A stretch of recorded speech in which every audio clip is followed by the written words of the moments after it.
All right. Hey, guys. How is everyone doing this Friday afternoon? For some people, it's morning. I'm glad it's Friday. I don't know about you two, but Yeah. it's been a week, so I'm glad it's over almost. And Friday is always interesting for us because, well, it's good that it's Friday, but then we're here talking about fraud. So that's kind of a damper, right?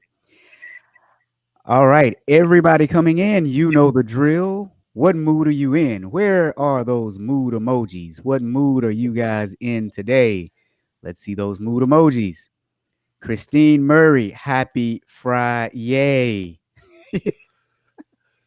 Thomas is in the house. Thomas is giving us a hand clap already. Round of applause for everyone. We haven't even done anything yet. Hey, Heather. Joe, you're in the chat too. She's everywhere. Yeah, how'd she do that? I was trying to multitask on my laptop. This time I'm joining our live event. I thought I'd try something new. Now Thomas said thanks for the reminder, Joe. No problem. James, how's it going, James? TGIF. Yes. Is that thank goodness it's fraud day? Yeah. Yeah, that was pretty cheesy, huh? TGIFF. Thank goodness it's Friday Fraudster. I don't know. Hello. Here we go. Heather's in a good mood today. Heather's always in a good mood, though, you guys. I don't think I've ever seen Heather in a bad mood. Hal is drinking up. Drinking if you got him. Here's a LinkedIn user celebrating a lot. Who are you that's celebrating a lot? I want to celebrate with you.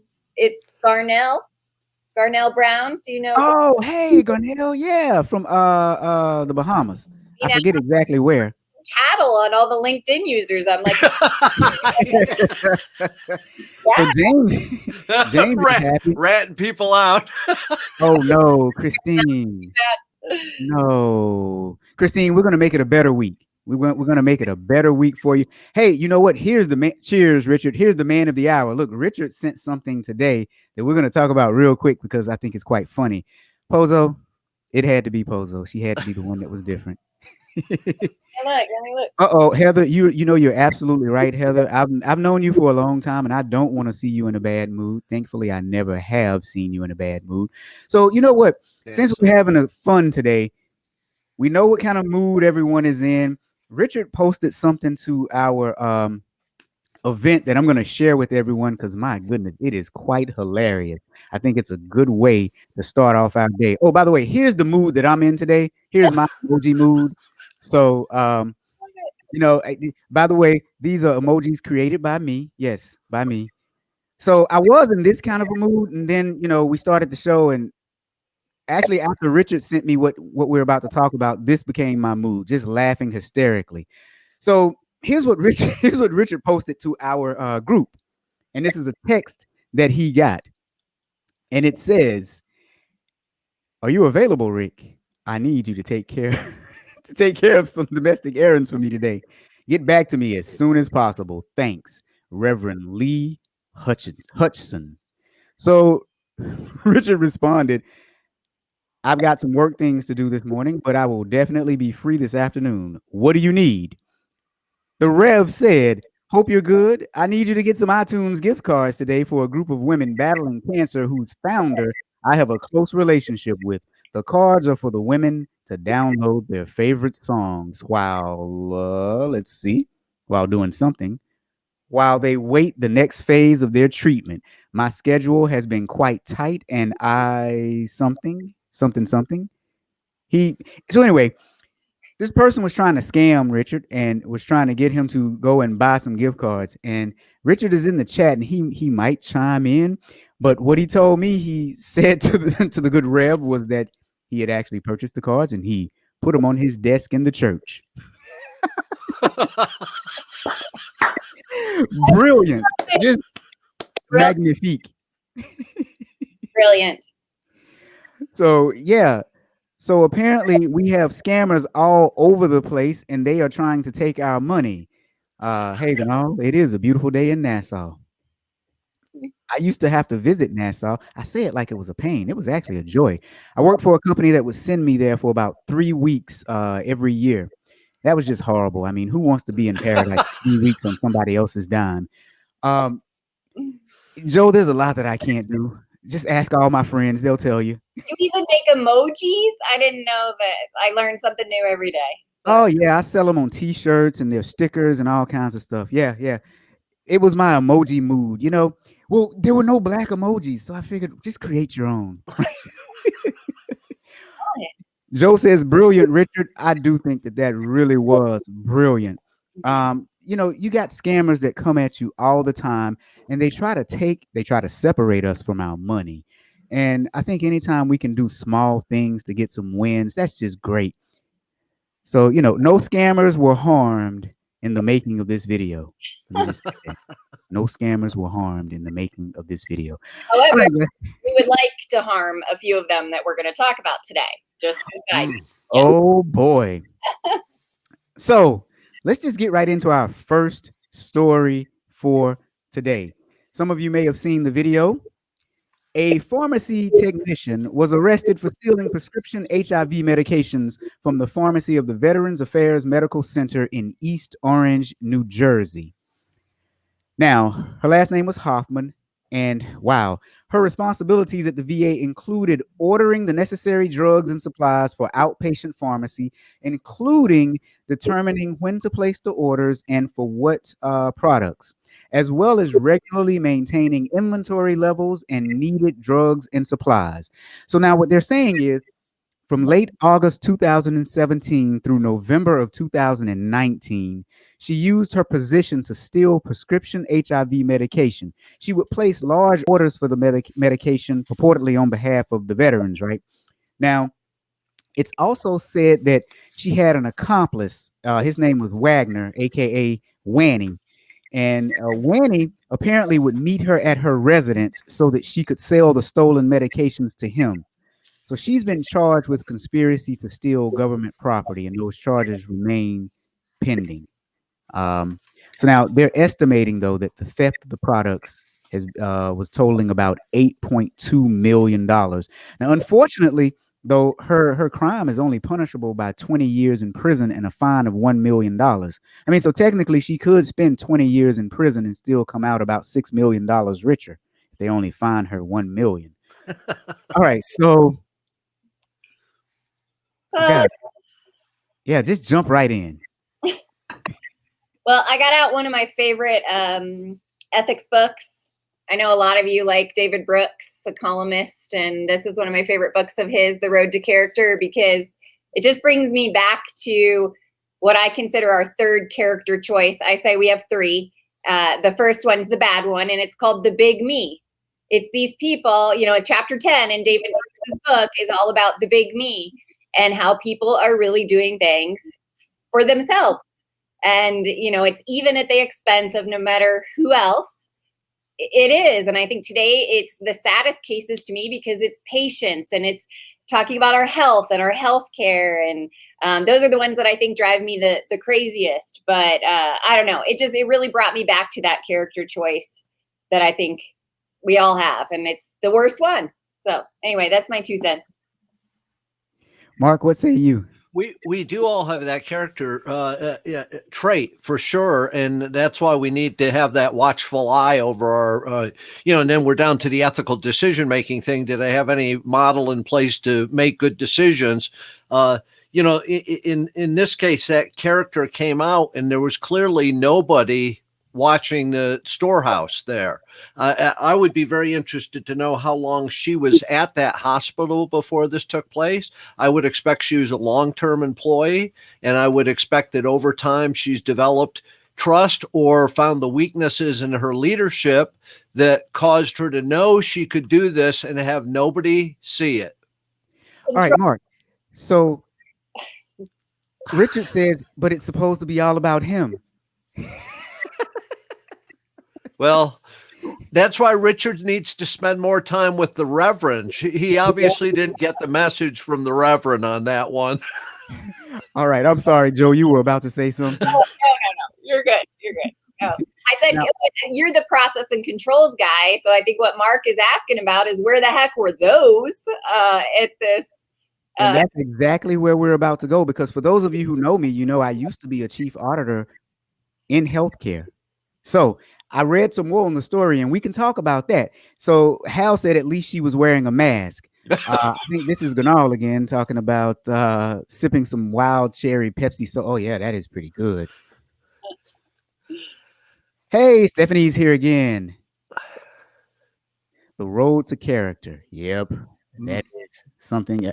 Yeah, gift cards. That was pretty interesting, but it's not about Richard anymore. But no, so let's talk about this.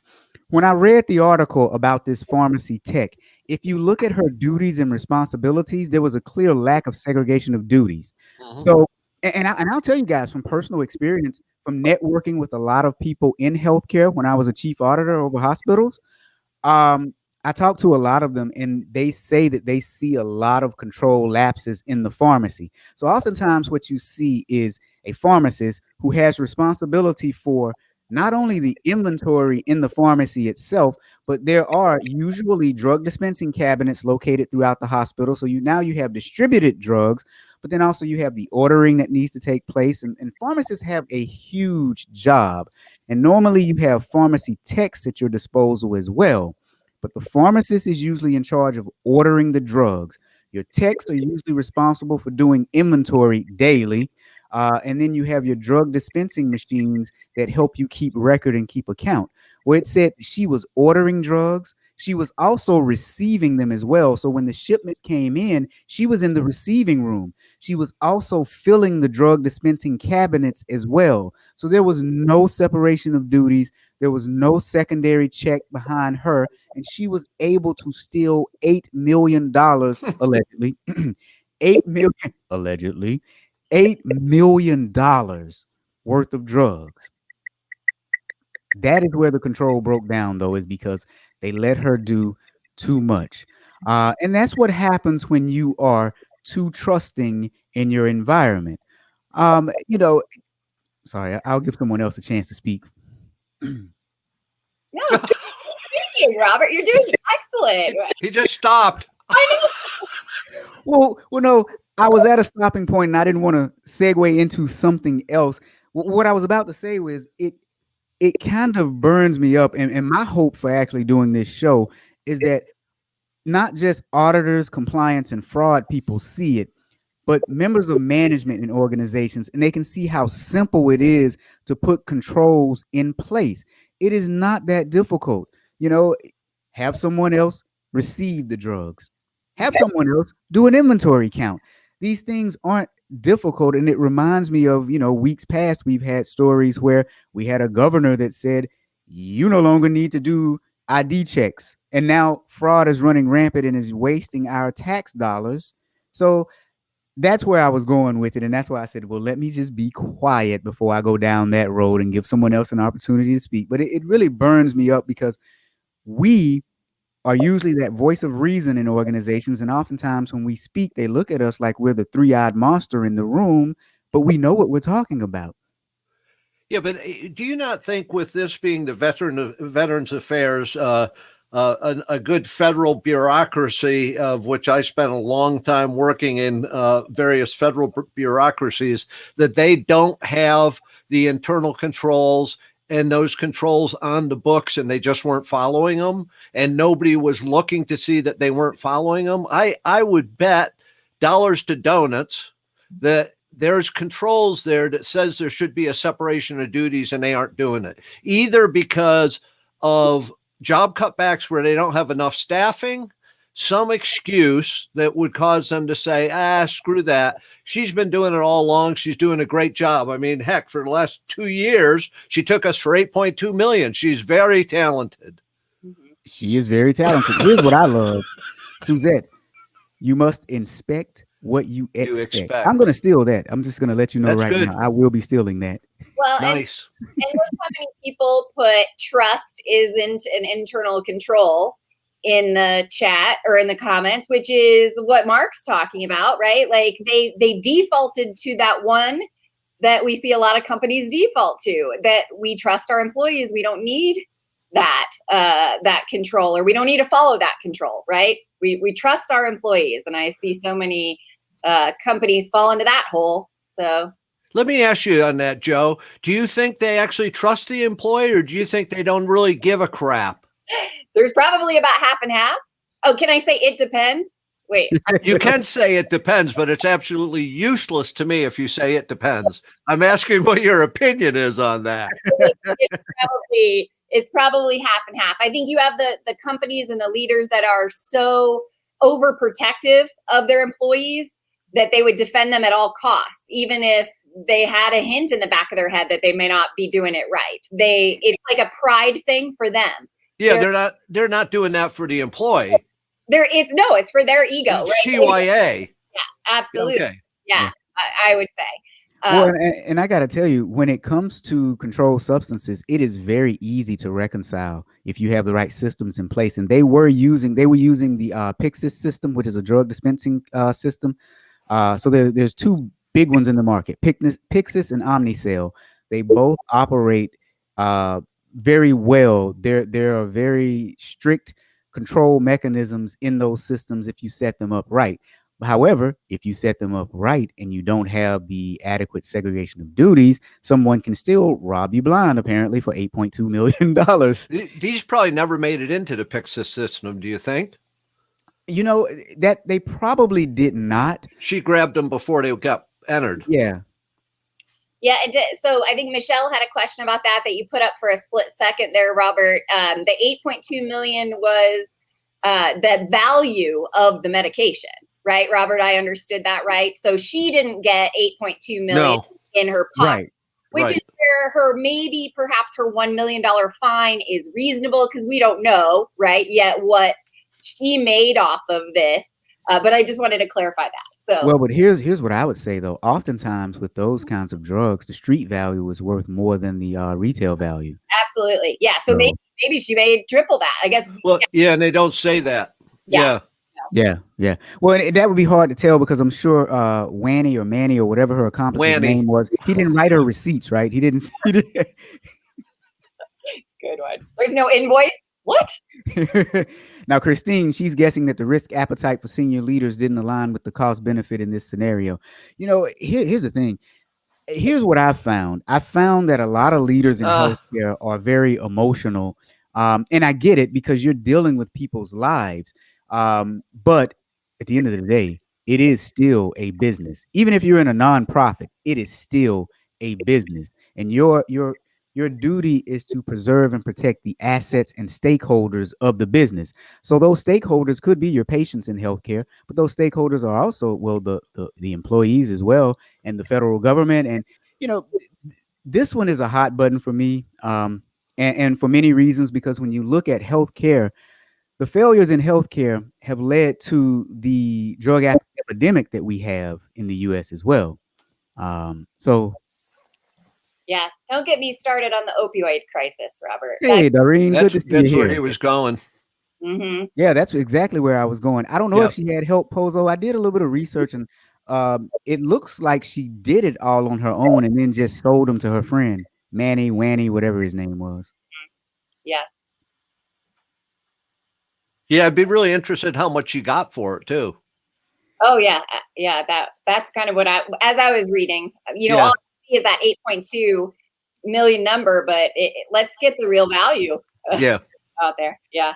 And so Suzette brings up another very good point.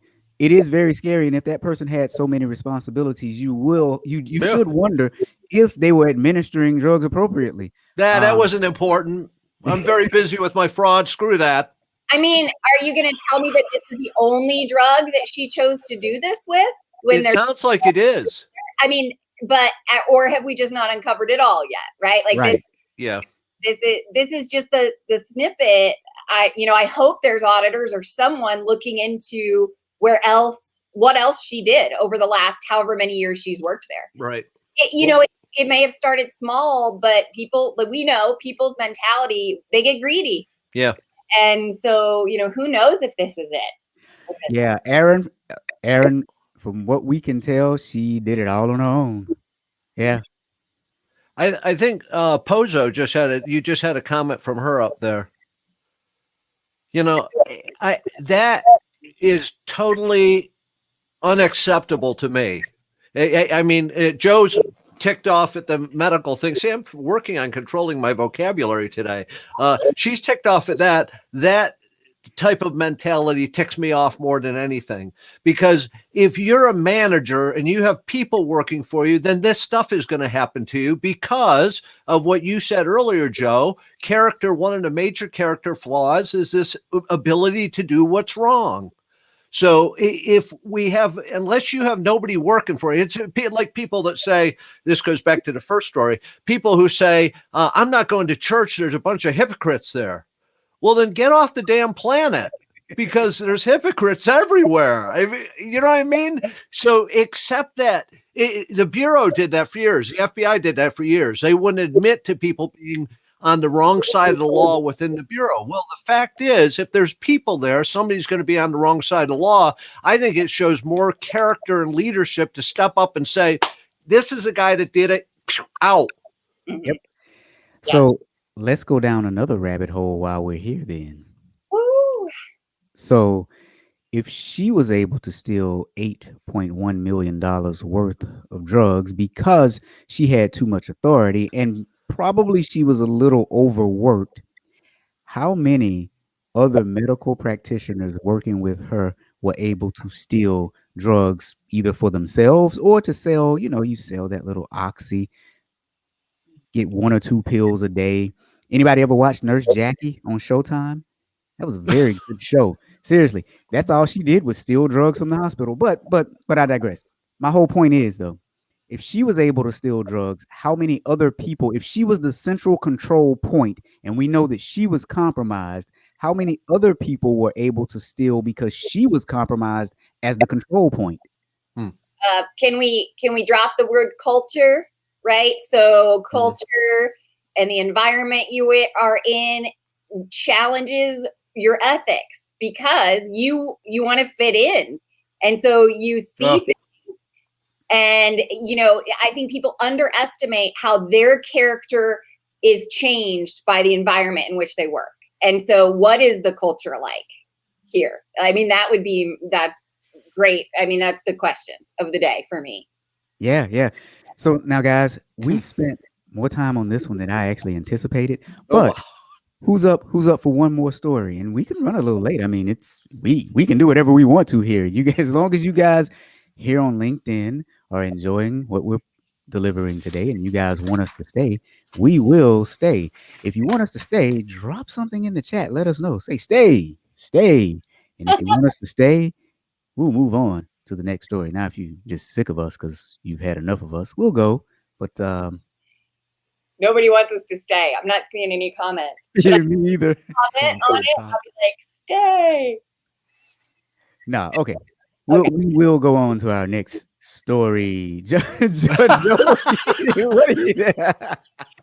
well, I really, really like the next story. Sorry. Suzette is still here. You gotta love Suzette. Suzette, you're a compliance officer, right? If I'm not mistaken. We've got more now. Maybe there's just a little lag. Heather's still here. Hal said he'll give us a $50 gift card if we stay. It's on your desk, Robert. Wow. All right, so our next story is a doozy, you guys. Let me just set this thing up because I know Joe is going to have a real good time with this one. So let's get her ready. All right. So we got this genius. Well, actually, he wasn't the only one, but here's the story. Federal authorities have brought charges against 35 people responsible for 2.1 billion with a B, people, billion losses in one of the largest healthcare fraud schemes ever prosecuted, according to the U.S. Department of Justice. Now, this genius that you see on your screen, his name is Ivan Andre Scott. He is 34 years old. He hails from Kissimmee, Florida. He was one of those indicted Friday. Federal authorities said that he was a marketer and he would recruit elderly patients in a scam where he told them that he would give them a genetic test that would let them know what kind of diseases they were predisposed for. So this is another Florida man story, right? You guys know about Florida man, right? So he had a whole army of telemarketers that would work for him, or marketers that would work for him, and they would go out and they would get these elderly folks. They would tell them that they could have this genetic test, and he would get them to sign up for having the genetic test. And his real goal was to get their Medicare, Medicaid number so that he could then bill Medicare, Medicaid for the services. But he also employed physicians. So he used telehealth physicians and had them sign orders for the test to be done. So this guy was not only scamming the elderly, he brought physicians on board too. Because if you remember last week, what we told you about healthcare fraud is a doctor, in order for him to prescribe a test for a patient, it has to be a patient that he or she is actively seeing. Well, these physicians weren't seeing these elderly, so this guy was playing matchmaker, and he ended up walking away with, I forgot the dollar amount now, $3.3 million, I think, was the amount that he walked away with. All right, so what say you, Joe, Mark? You want me to soapbox it for a second? Yeah, go ahead. Well, I took this story super personally. I know Robert knows my story. I don't know if all of you on the call do, but I am actually a carrier for a genetic mutation. I'm BRCA1 positive. So I'm positive for the breast and ovarian cancer gene mutation. And I found out about 4 or 5 years ago now. So I've got my whole folder where you go see a genetic counselor and you actually go through the process of getting the genetic testing to find out if you have cancer in your genes or have that gene. And so it really irks me that they found this niche. You know, in one of the articles that Robert was talking about said that they convinced these elderly people that it was as simple as a cheek swab. Well, it's not. You know, this is major blood testing, you know, lots of tubes of blood to find out what you have, and lots of tests that cost, yes, a lot of money. But the people, you know, it obviously bothers me for the people who need these tests, right? I mean, I feel very fortunate. One of Robert's favorite lines is knowledge is power. And that's the one I use when I tell my story. Because for me, knowledge was power. I got to make the decision to have a preventative hysterectomy and a preventative double mastectomy when my genetic testing results came back positive. And so to me, this one does get at my heart because it is something that I take very seriously. And he made a joke of it, you know, for his big me personality to make money. And there were so many doctors that went along with it. This is where it might start with one person, but you got lots of others in the room that are going to start rationalizing their behavior or becoming a big me, just like that person who started it. And it just gets me. Just gets me. I agree with you. And you apparently have most of your senses about you still. And he was targeting a lot of elderly who may have been, you know, that fear gets greater as the time gets less.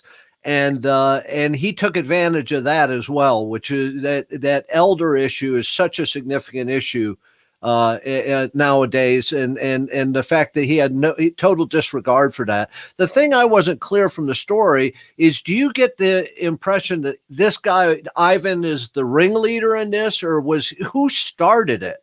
Oh, no, I highly doubt if he was the ringleader. He was pulled in.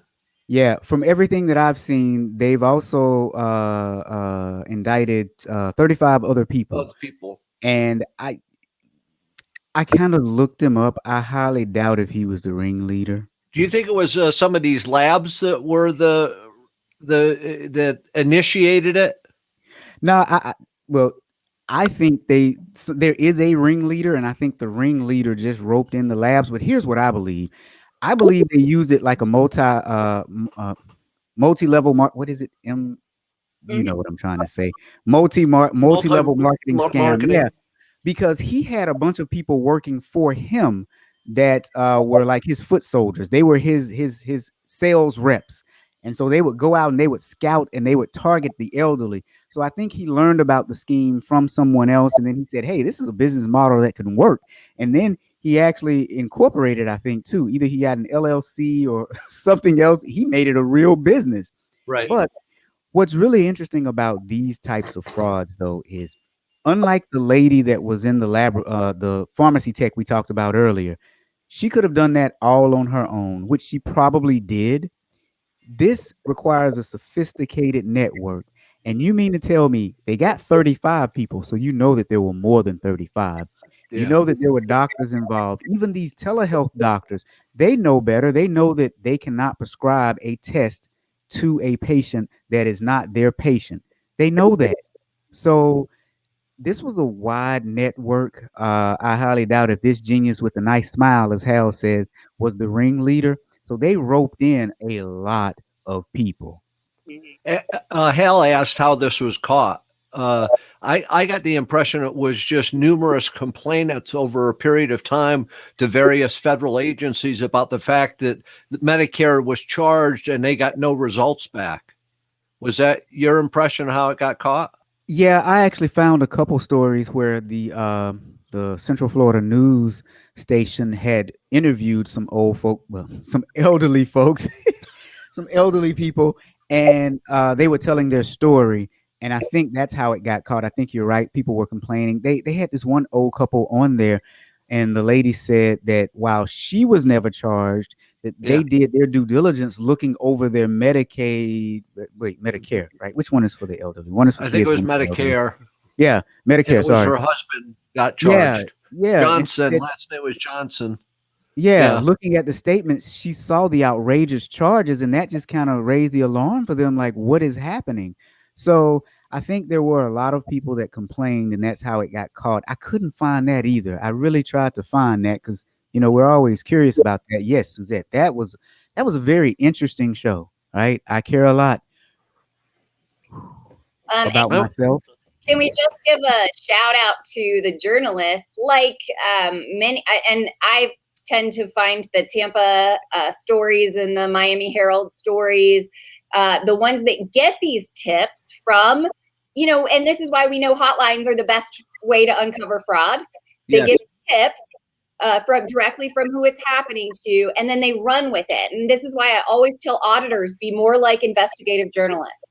Dig into these things that you're hearing about in your hotlines and other things, because that's where you're going to uncover these huge frauds or scandals. But So look at all the organizations that don't want to have a hotline and don't want to spend the money on that because they don't see the value added in that. And then the ones that take the things that come in and sanitize them before they do anything with it, based on management saying, "Oh, I don't want anybody to see this." We got to get beyond that. Got to get beyond that. Yeah, it's like taking like the first story, like Robert said, taking the controls. Yep. Not following them, right? Same problem there with hotlines, lots of places. Yeah. Yeah, the Florida news outlets are all busy with all those Florida man stories. You are absolutely correct. Now, Michelle brings up a good point. You should always check your benefit statements because just because it doesn't come out of your pocket doesn't mean it's not coming out of the insurance company's pocket. Yeah. Yeah.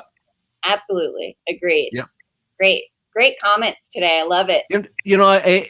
Almost every one of these stories that we've talked about the last 2 weeks and the weeks before that while I was listening, the thing that comes to mind, you remember Chuck Colson was the White House counsel to Richard Nixon, ended up going to jail in the Watergate thing, came out of prison, reformed, and started an organization called Prison Fellowship Ministries. But Chuck Colson was a great writer. And one of the things he said was, we have an infinite capacity for self-rationalization. And he said that with regard to himself. He wasn't pointing fingers. He said, at that point when I was in the White House, I probably would have ran over my own mother to get what I wanted. And I think that you got to really factor that in when you look at these stories. We've self-rationalized, and that just goes back to that character issue that you pointed out. When there's that character flaw.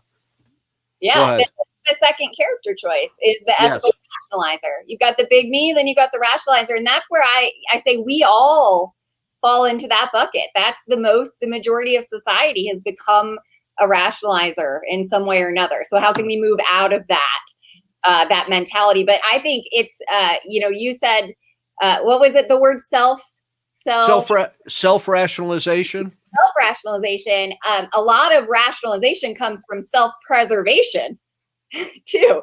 I mean, that's the underlying, reason sometimes. And I think a lot of companies fall into self-preservation mode. But you wouldn't have to self-rationalize. You wouldn't have to self-preserve if you didn't self-rationalize first. Right. Yeah, you got it. Yep. But here's the big question though. So we've seen these types of frauds over and over again. Yeah. And obviously there's certain control points that could be put in place, right? Because you have the information that is coming from the insurance company, the information that is coming from the doctor, and the information that is coming from the patient. Why have we not developed ways to authenticate all three of those to make sure that they are legitimate? Like banks do it all the time when they transfer millions of dollars in wire transfers. So why in the world can't we do that for something like this? Yeah. Great question. Great question. I've wondered it. I mean, I study the opioid crisis. I do case studies on it, and there's so many red flags. There's so many data analytics points that should have popped up that there was a problem long before states got wind of the problem, and governments and the federal government. And, we finally went after Purdue Pharma last year. Ultimately, we've been going after them for 20 years. But, where was the systems showing what was happening? That's what killed me, between doctors and pharmacists and manufacturers. And there's no connection where there needed to be. Yeah. But again, why? If we can do it for multi-million-dollar transactions that occur between banks, right? But we can't do it for this.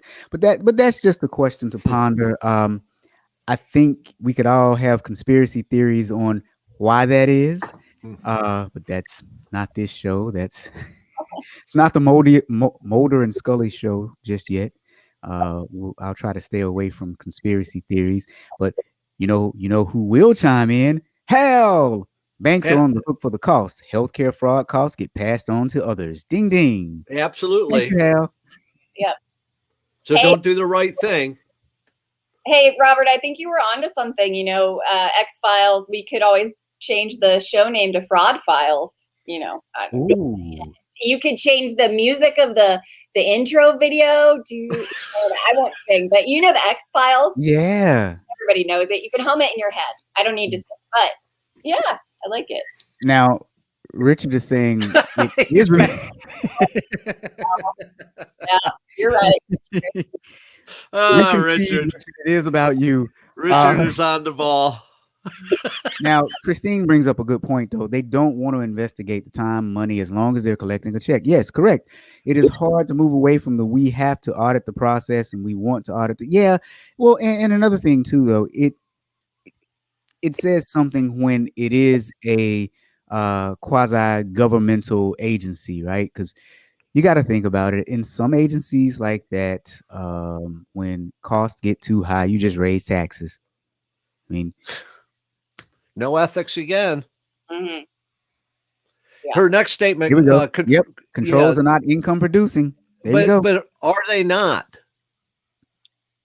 I think it is up to us to prove to organizations we are a benefit, not a cost. And I know, and that's the hardest part of what we all do as a profession. Yeah. And that's to me the end state, end goal is benefit center, not cost center, right? So how do we do that?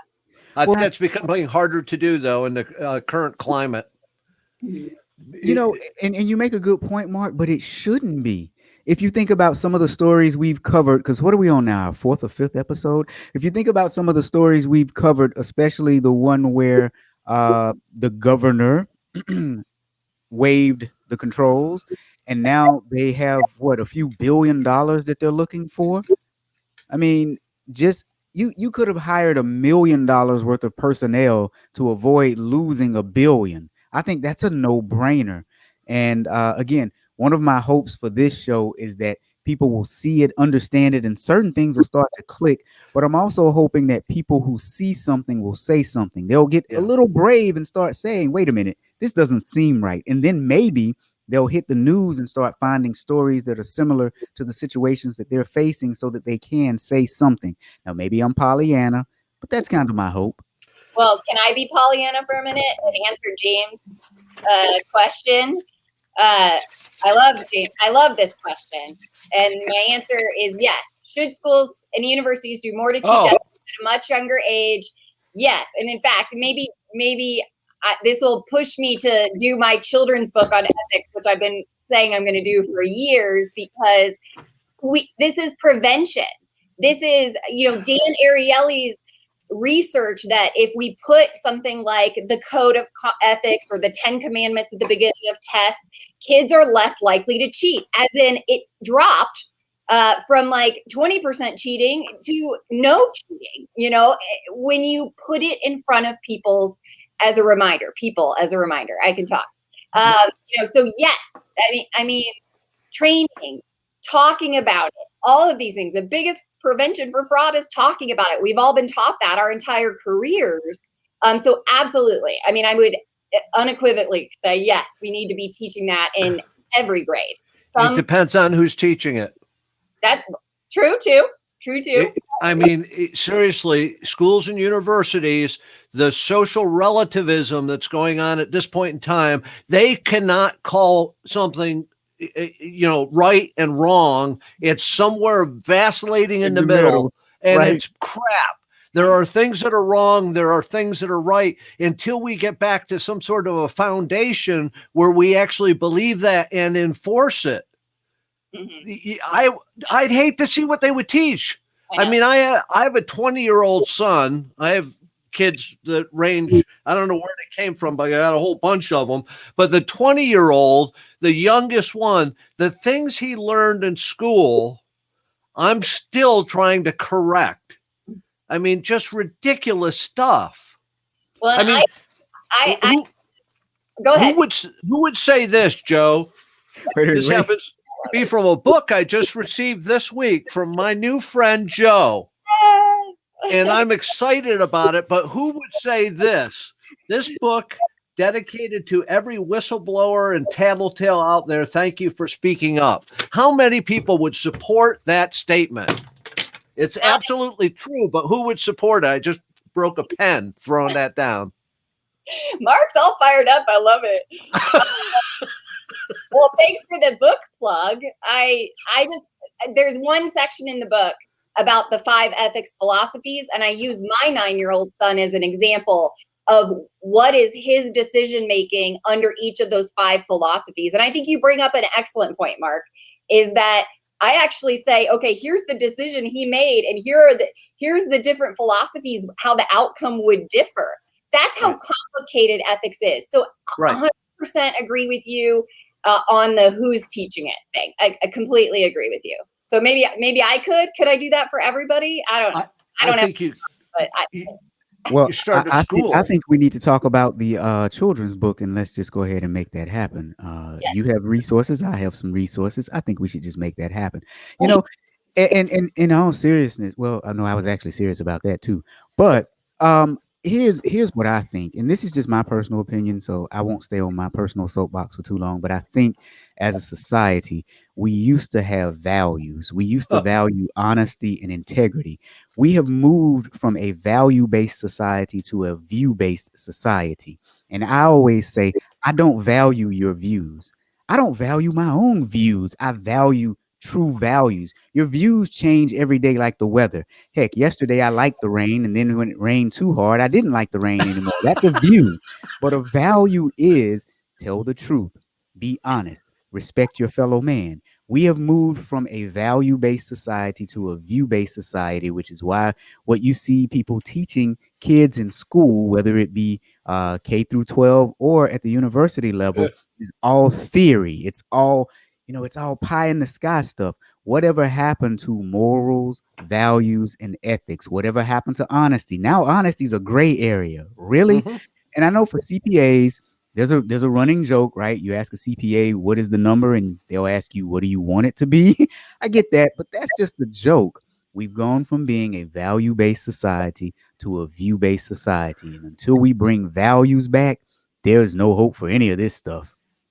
Yeah, and one more book plug. I know we probably should wrap it up, but the book Winners Never Cheat, basically go back to the lessons we learned on the playground by John Huntsman. I think that hits it, and it's a great little book on ethics, by the way. Great. Wait, what's the book again? I'm sorry. Hal. Winners. Distracting you two, and I'm trying to focus still. Hal, you're going to be in big trouble. The book is Winners Never Cheat. Winners Never Cheat. Go back. There's 2 versions of it. Even in Difficult Times was written right after, or edited right after, the financial crisis in 2008. But the original version was, go back to the lessons we learned on the playground. But I do think it's fundamental to start teaching kids at a young age. So Robert, okay, new accountability on children's ethics book, me and you. So. Oh yeah, no, we're gonna make this happen, and we're gonna keep everybody here updated on our progress. No, seriously. I mean, you know how I am. I know. I know. And I think it's a super good idea. I support both of you. I'll sit back and support you. I think it needs to be done. Yeah. Everybody wants to be a comedian. Mm-hmm. Mm-hmm. Well, unfortunately, I have to go pick up the ethical elementary school child from school in 10 minutes. So I am going to have to let you two continue on, or decide if you're going to cut it off for the day. Robert? We're going to close it out because we've run over today, but I mean, it's our show, so we can do that. All right, guys. Thank you for joining us today. We'll see you next Friday. Bye, guys.